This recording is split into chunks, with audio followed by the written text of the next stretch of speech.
Hello, Gene Schwimmer here. Welcome to today's vlog. And well, I did it again. I forgot to, I turned on, this is a radio microphone, so there are two things that I have to turn on. The transmitter that's plugged into the camera and this mic that I'm actually wearing. So I turned on the one attached to the camera, but I forgot to turn on the mic. So I recorded a whole video.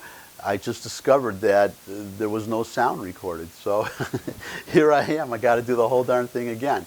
But maybe it'll be better the second time. Who knows? Oh, and before I get into today's subject, as I said in the past, I don't get that many views right now or subscribers or comments. So I have time to look at all of them. So I can mention Fireman Tim, who left a comment, and for a change, he was actually complimentary because maybe there was one exception. I think there was one exception, but the comments I've been getting so far, all of them have been disagreeing with me, which is fine. I invite you to disagree with me, but it's nice once in a while to have somebody say something nice, and Fireman Tim says, keep up the good work. So thank you very much, Fireman Tim, and will do. I'm going to keep up the good work. Now on to today's subject. Now today's subject is a pickup actually of the last video I did.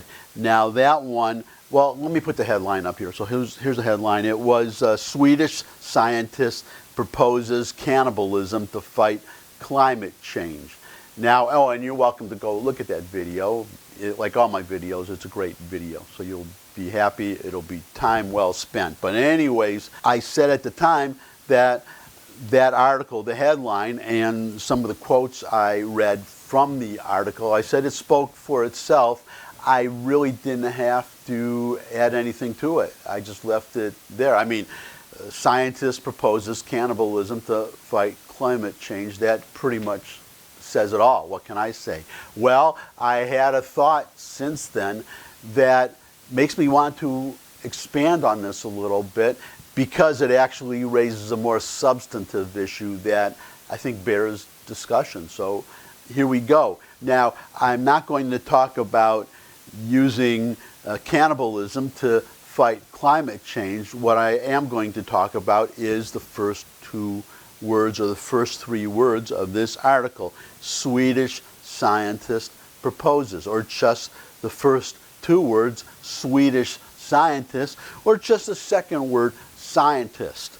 Now the reason I bring this up is because we're talking about climate change here, and the whole argument, or just about the whole argument of the climatistas, or the climate change believers, or the climate change zealots, that's my preferred term, the people who have, I really do think it's a religious belief in climate change such that they don't listen at all, or they're not willing to listen to a counter argument even from a scientist. And there are many who have the opposite point of view, which will be the subject of a future video.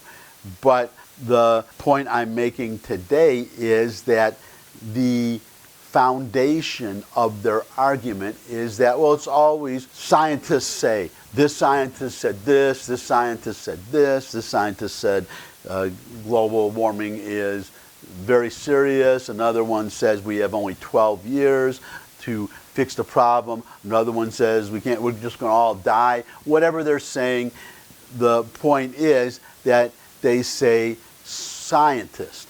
Well, here is a scientist. Here is a scientist saying that to fight climate change. So this is a scientist who is focusing on climate change, and his proposed solution is cannibalism, that we should eat our dead to fight climate change. Now, what this says to me is that scientists are as capable of being completely, cuckoo as the rest of us. They're only human, and just because a scientist says something, it doesn't mean it's necessarily true, especially when another scientist would say the opposite.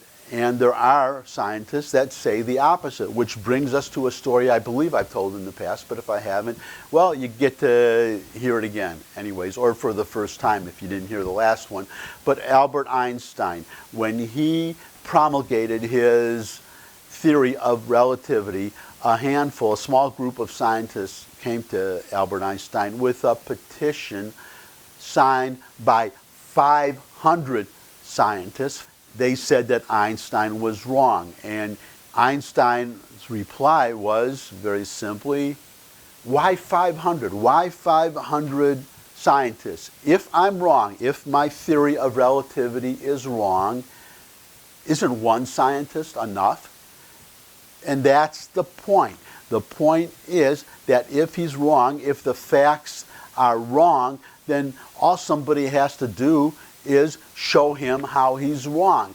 Or even better, since we're talking about science, is do an experiment, perform an experiment to test Einstein's theory, and that would prove one way or the other whether the theory is correct. And in fact, there have been numerous experiments done since then to show that, well, to prove that Einstein's theory was correct or is correct, or at least has not been proven wrong. So that's another point that's important to bring up, because the second foundation, the climate believers site, is 97% of scientists say that climate change is a real danger. Which, by the way, while we're on the subject, what happened to global warming? It used to be global warming. Well, it's because the Earth isn't warming, so now it's climate change. So whichever way the climate goes, anytime there's a adverse weather event, they will just run out and cite climate change. But this is going to be another subject for a future video, where I'll expand it more. I'm not getting into the particulars regarding climate change before or after, because there have been some new developments that show that, for number one, that the Earth has not warmed since 2005, the year 2005. But the point is that, number one, that it's been shown many times that 97% figure is not accurate. That will be another video, or that same new video, because that's not the point right now. The point is not whether it's 97% or 80% or 75% or 60%. It's what Einstein said, that the number of scientists saying something doesn't matter. 500 scientists can say one thing. Einstein can say, my theories say another thing, and it turns out that Einstein was right. Galileo can say that the Earth revolves around the sun. All the conventional wisdom of his day, to the point that he was forced to recant, he was right. It happens over and over and over again throughout history. That's what science is. As somebody said, because the climate believers, they say the science is settled.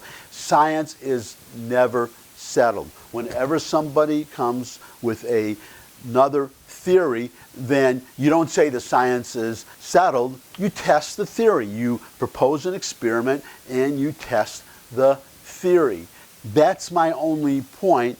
If you have, number one, as I said, the number of scientists doesn't matter on one side or the other of an argument. But getting back to this article, you have a scientist, a real scientist, proposing that we eat dead people, that we eat, which is generous on his part. He's not saying, as I believe some people would propose, that you kill the mentally ill, because now you have an additional reason, because they're food, you're wasting food.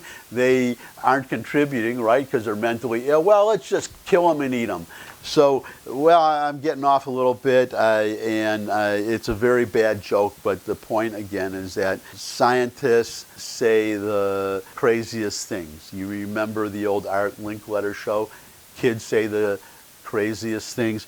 Well, scientists do too, so it's wrong to just simply accept an argument or to say an argument is closed because the argument was made by a scientist.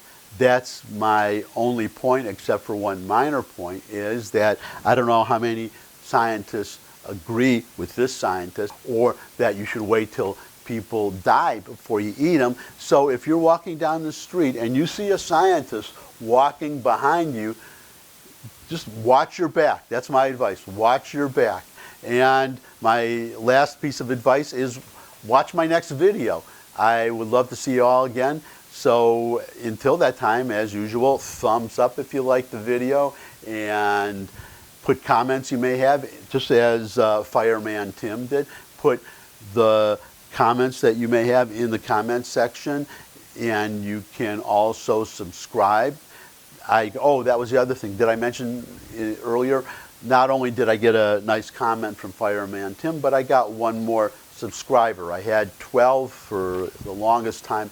Now I've got 13. But remember, some people, perhaps a Swedish scientist, some people, including maybe many scientists, believe that 13 is an unlucky number. So I have 13 subscribers. So somebody out there should subscribe and bring me up to 14, at least get me off of 13 before something bad happens to me. And if something bad happens to me, then you won't see any more videos, which is the same thing as something bad happening to you. No more Gene Schwimmer videos.